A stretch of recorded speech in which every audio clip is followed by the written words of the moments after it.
Avant de commencer à regarder, n'oubliez pas de vous abonner à notre chaîne YouTube. Ainsi, vous ne manquerez aucune nouvelle vidéo. 15 faits sur la princesse Diana que beaucoup ignorent aux États-Unis, partie 2. Bienvenue dans la deuxième partie de notre série de vidéos sur la princesse Diana, où nous allons découvrir 15 faits fascinants sur sa vie que beaucoup de gens aux États-Unis ne connaissent peut-être pas. Dans cet épisode, nous explorons 4 thèmes captivants, la dynamique familiale de la princesse Diana et sa perte tragique, son parcours scolaire et son influence sur son caractère, ses rêves de ballet non réalisés et sa remarquable résilience, et enfin, sa transformation de dame en princesse. Rejoignez-nous pour découvrir des aspects moins connus de la vie extraordinaire de la princesse Diana, la profondeur de son caractère et l'héritage indélébile qu'elle a laissé au monde. Fait numéro 6. La famille de la princesse Diana, sœurs, frères et perte tragique. La princesse Diana avait une famille aimante composée de 2 sœurs et de 2 frères. Ses sœurs s'appelaient Lady Sarah McCorquodale et Lady Jane Fellow, tandis que ses frères s'appelaient Earl Charles Spencer et John Spencer. Cependant, la princesse Diana n'a jamais eu la chance de rencontrer son plus jeune frère, John.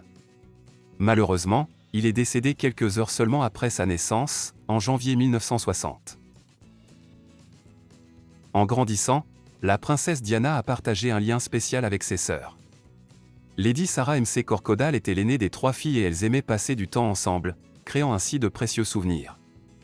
Lady Jane Fellow, la plus jeune des sœurs, partageait également une relation étroite avec la princesse Diana. Elles se sont soutenues et ont pris soin l'une de l'autre tout au long de leur vie. En revanche, la relation de la princesse Diana avec ses frères a connu une dynamique différente. Le comte Charles Spencer, son frère aîné, a joué un rôle influent dans sa vie. Ils avaient des liens étroits et se soutenaient mutuellement à travers les hauts et les bas de leurs parcours respectifs. Le comte Charles Spencer a prononcé un éloge sincère lors des funérailles de la princesse Diana, rendant ainsi hommage à sa sœur bien-aimée. Si la princesse Diana était très proche du comte Charles Spencer, elle n'a jamais eu l'occasion de nouer des liens avec son plus jeune frère, John. Son décès, si peu de temps après sa naissance, a été une perte tragique pour la famille. Bien qu'elle n'ait pas pu rencontrer John, la princesse Diana a gardé le souvenir de son frère au sein de sa famille. Bien que la famille de la princesse Diana ait connu des joies et des peines, l'amour qu'ils se portaient les uns aux autres est resté inébranlable. Ses frères et sœurs ont joué un rôle important dans sa vie, façonnant la personne qu'elle est devenue. Les souvenirs de ses frères et sœurs, ceux qu'elle a connus comme ceux qu'elle n'a jamais eu la chance de rencontrer, ont été chéris par la princesse Diana tout au long de son remarquable parcours. Fait numéro 7. Le parcours éducatif de la princesse Diana. La princesse Diana, figure bien aimée connue pour sa compassion et sa grâce, a eu un parcours éducatif assez unique. Tout d'abord, elle a été scolarisée à domicile jusqu'à l'âge de 9 ans, recevant son éducation dans le confort de sa propre maison. Cela lui a permis de développer un lien fort avec sa famille et de bénéficier d'une expérience d'apprentissage personnalisée, adaptée à ses besoins. En grandissant, la soif de connaissance de la princesse Diana l'a amenée à explorer de nouvelles possibilités d'éducation. À l'âge de 16 ans, elle s'embarque pour la Suisse afin d'y poursuivre ses études. Cependant, son séjour au pensionnat suisse est de courte durée, puisqu'elle n'y reste qu'un seul semestre. Malgré cette brièveté, l'expérience a laissé un impact durable sur son caractère et lui a permis de découvrir des cultures et des modes de vie différents. Il convient de noter que la décision de la princesse Diana de quitter l'internat après un semestre n'était pas due à un manque de dévouement ou d'intérêt pour ses études. Au contraire, elle a ressenti une forte envie de retourner dans son pays d'origine et d'y poursuivre ses études. Cette décision témoigne de l'amour profond qu'elle porte à sa famille et de son désir d'être proche d'elle pendant cette période déterminante de sa vie. Après un bref séjour en Suisse, la princesse Diana a poursuivi ses études en Angleterre, se plongeant dans diverses matières et activités. Elle s'est efforcée d'élargir ses connaissances et de développer ses talents, tout en saisissant les opportunités qui se présentaient à elle. Cette volonté inébranlable d'apprendre a jeté des bases solides pour ses projets futurs et a joué un rôle essentiel dans la formation de sa nature compatissante. Le parcours scolaire de la princesse Diana nous rappelle que le chemin de l'éducation est unique et personnel. De ses humbles débuts à la maison à ses expériences en Suisse et au-delà, elle a démontré l'importance d'explorer différentes voies d'apprentissage et de suivre son cœur. Son dévouement à l'éducation, associé à sa gentillesse innée, a laissé une marque indélébile sur le monde et continue d'inspirer d'autres personnes à ce jour. Fait numéro 8. Les rêves de ballet inassouvis de la princesse Diana. La princesse Diana rêvait de devenir ballerine. Elle aimait la grâce et la beauté du ballet et aspirait à danser sur scène. Cependant, ses rêves ont été brisés lorsqu'on lui a dit qu'elle était trop grande pour poursuivre une carrière dans le ballet. Malgré ce revers, la princesse Diana n'a pas laissé ses paroles décourageantes l'empêcher de suivre sa passion. Elle n'est peut-être pas devenue une ballerine professionnelle, mais elle a continué à exprimer son amour de la danse par d'autres moyens. Elle assistait souvent à des spectacles de ballet et soutenait diverses organisations de danse. Son admiration pour le ballet est restée forte tout au long de sa vie. La détermination de la princesse Diana à surmonter les obstacles est allée au-delà de son rêve de devenir ballerine.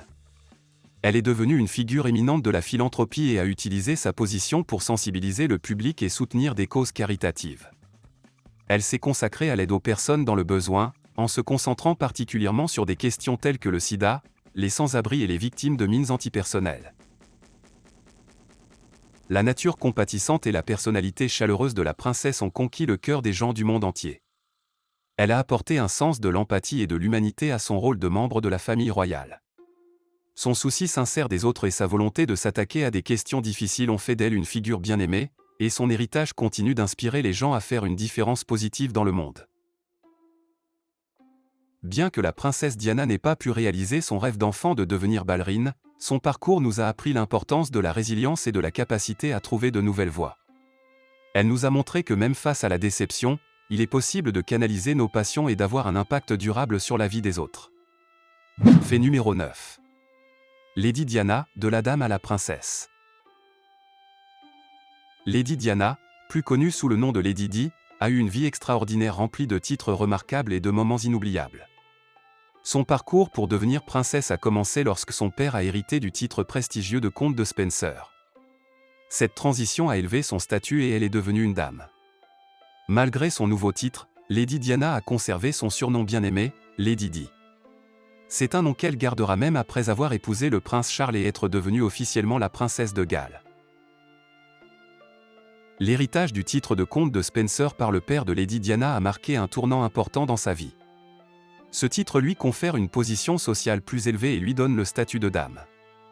Ce nouveau titre témoigne de la noblesse de sa famille et la place dans l'aristocratie de la société britannique. L'éducation de Lady Diana l'a préparée à une vie remplie de privilèges et de responsabilités, ouvrant la voie à son avenir en tant que figure éminente de la famille royale. Malgré sa transition vers la royauté, Lady Diana est restée attachée à ses racines et aux surnoms attachants qui l'accompagnaient depuis des années. Lady Di était un nom qui reflétait son charme, sa grâce et sa facilité d'approche.